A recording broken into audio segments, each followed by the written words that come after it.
Oh, I don't even think. Yeah.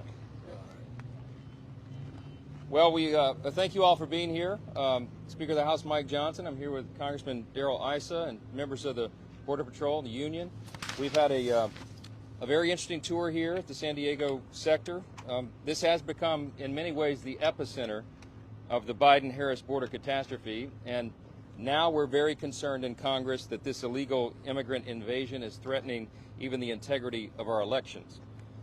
Just before the administration issued its June executive order, San Diego was already the #1 spot for illegal crossings, and now, hearing that the June executive order, now that it's been done, we're hearing that things are even worse. We have an absolute catastrophe on the border, and it was engineered by the Biden-Harris administration.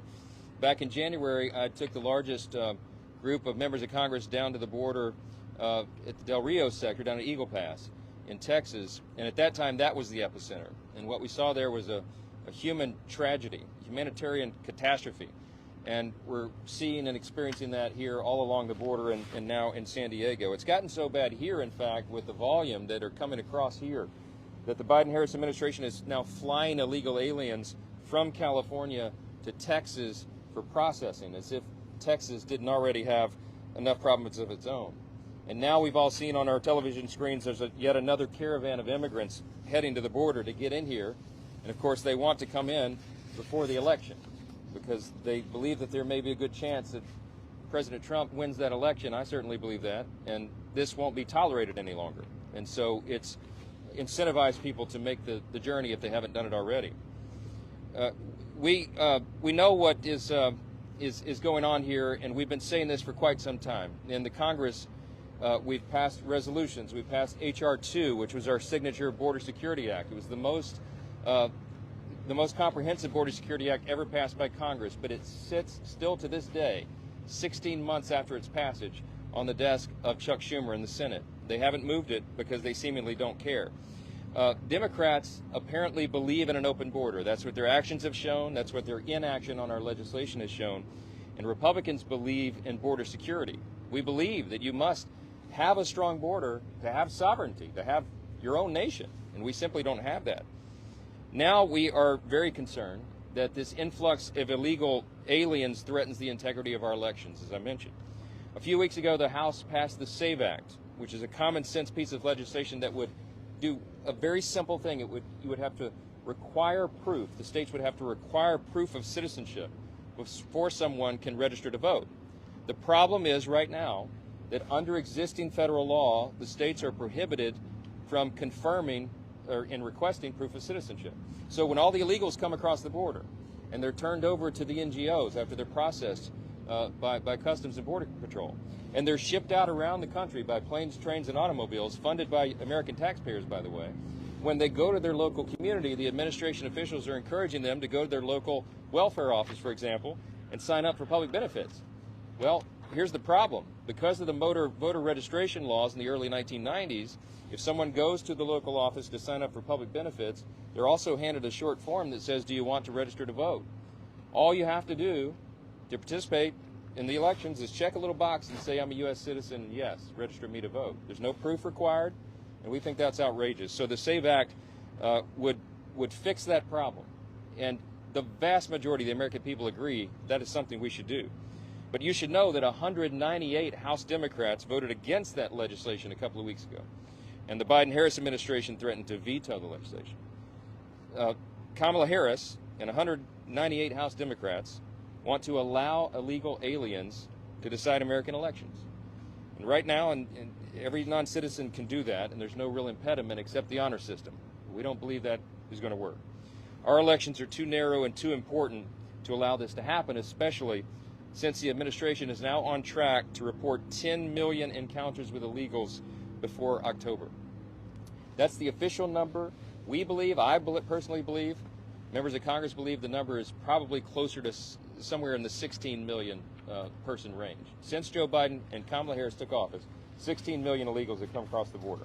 Now, if just a fraction of those registered to vote and participated, they could throw the majority in the Congress, they could change the outcome of congressional races and perhaps even the presidential race, depending on turnout. We're seeing it happen. The state of Virginia is having to remove thousands of illegal aliens from their rolls. Ohio is doing that.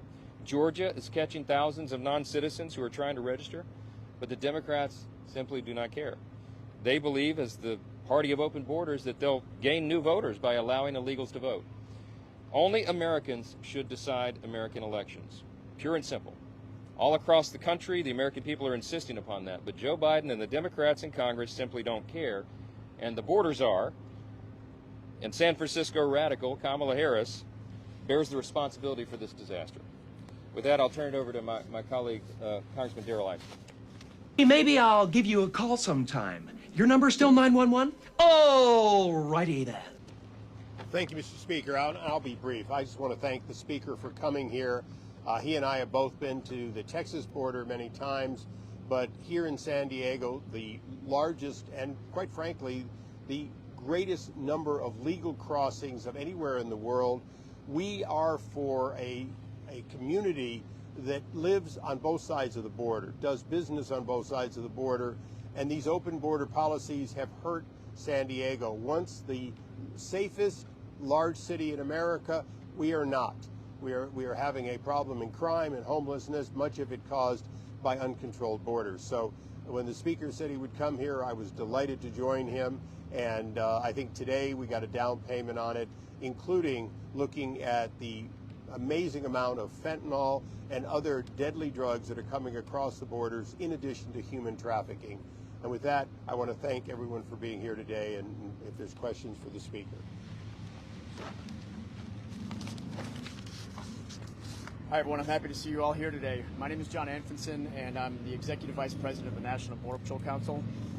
Thank you to Speaker Johnson and Representative Issa for coming here again to see the border once again with their own eyes, because there's no substitute for being here in person.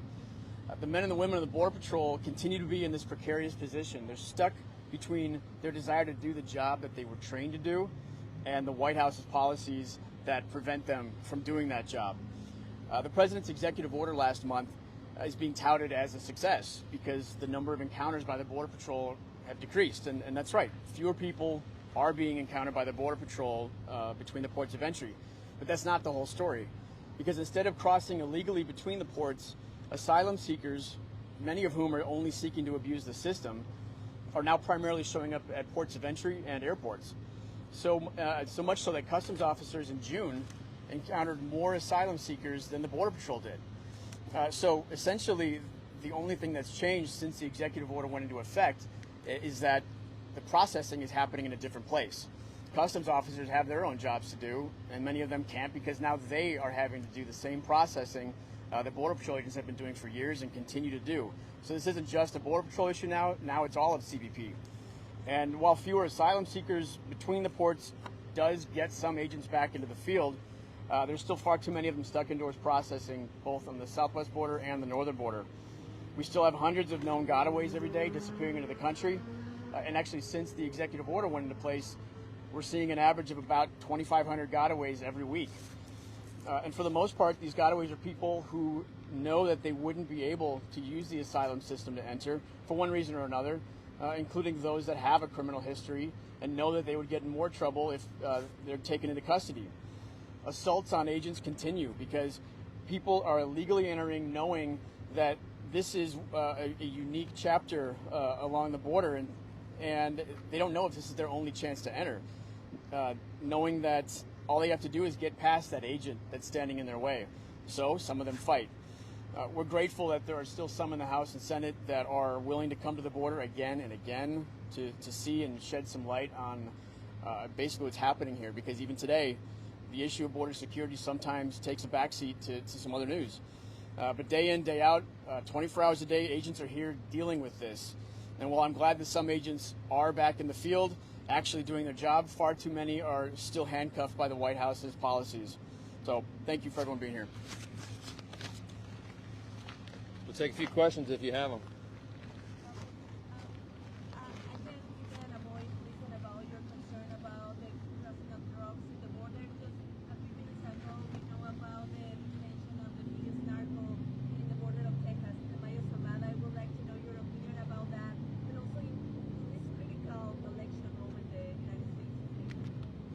Yes, not only is it human trafficking that's a big concern across the border, it's, of course, the illegal narcotics. And we're told here at the San Diego sector they've got a 40,000 square foot warehouse full of fentanyl that they've seized.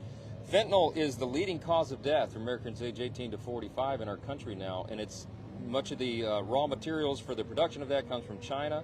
It's put together by the cartels and then brought over the border. So we saw today they're using canines to detect drugs and narcotics that are coming across on vehicles. We saw a demonstration where the dogs are able to detect that, and they're non-aggressive, but they're very good.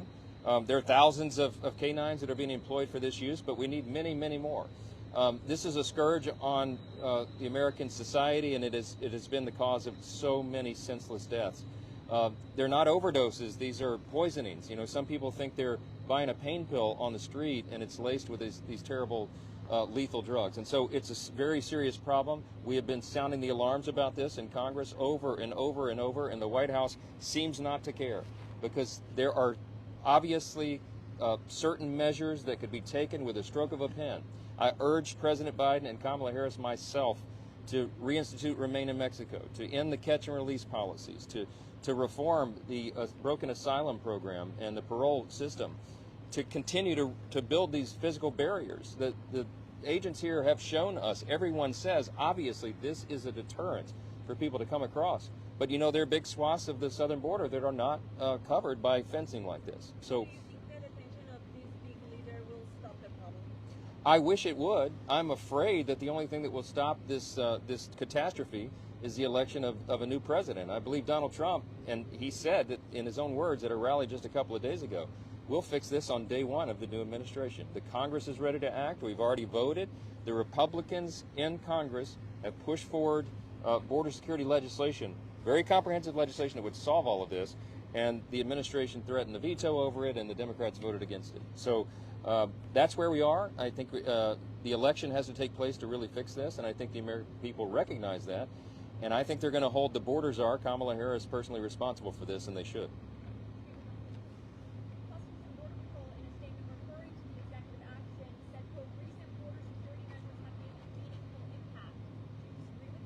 I think that's an overstatement. As you just heard, that's only part of the story.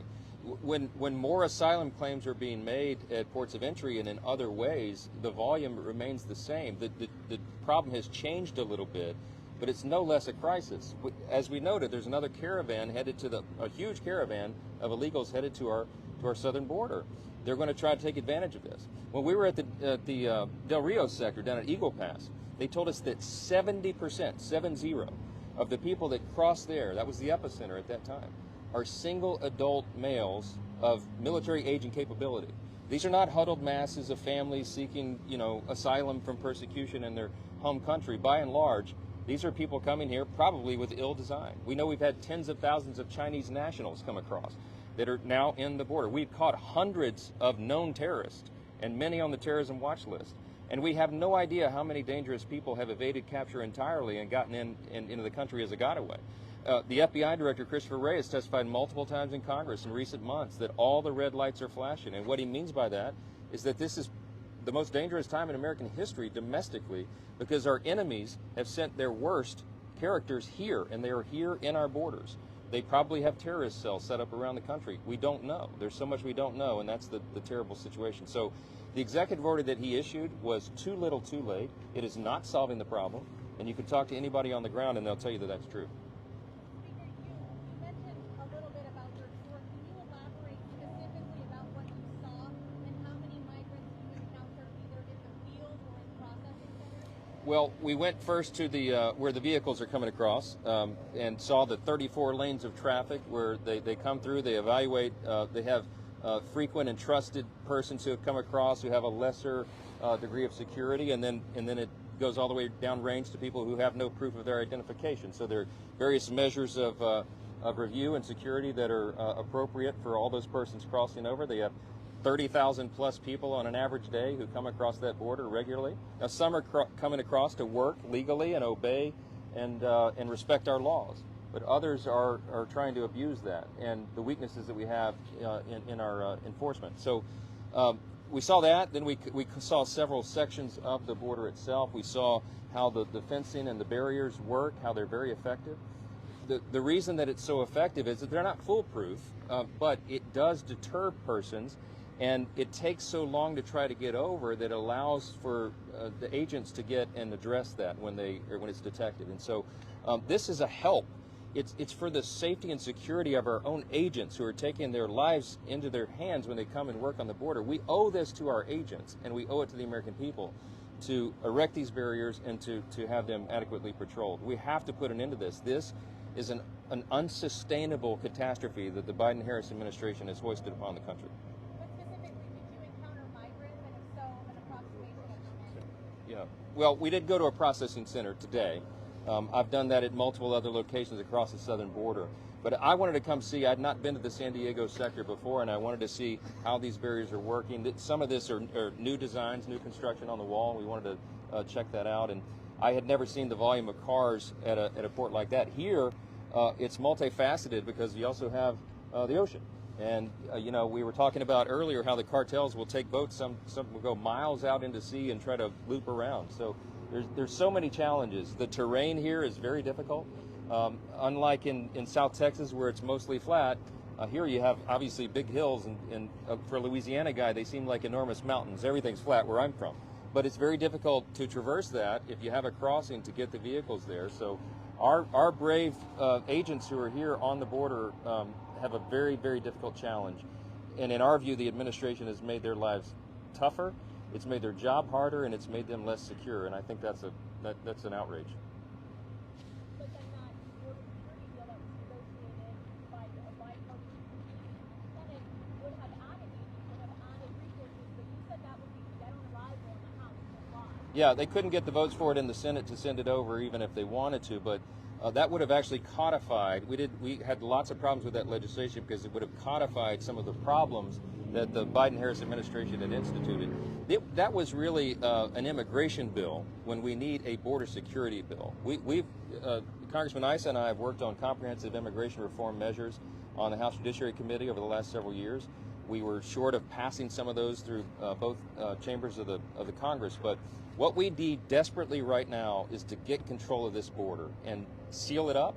The president has executive authority to do it. He refuses to use it. He could use Section 212F of the Immigration Nationality Act and solve this problem overnight, but he will not do it. And so his executive order was too weak, too little, too late, and it's not solving the problem. Any other questions? Well, we thank you all for being here. Thanks so much. Good.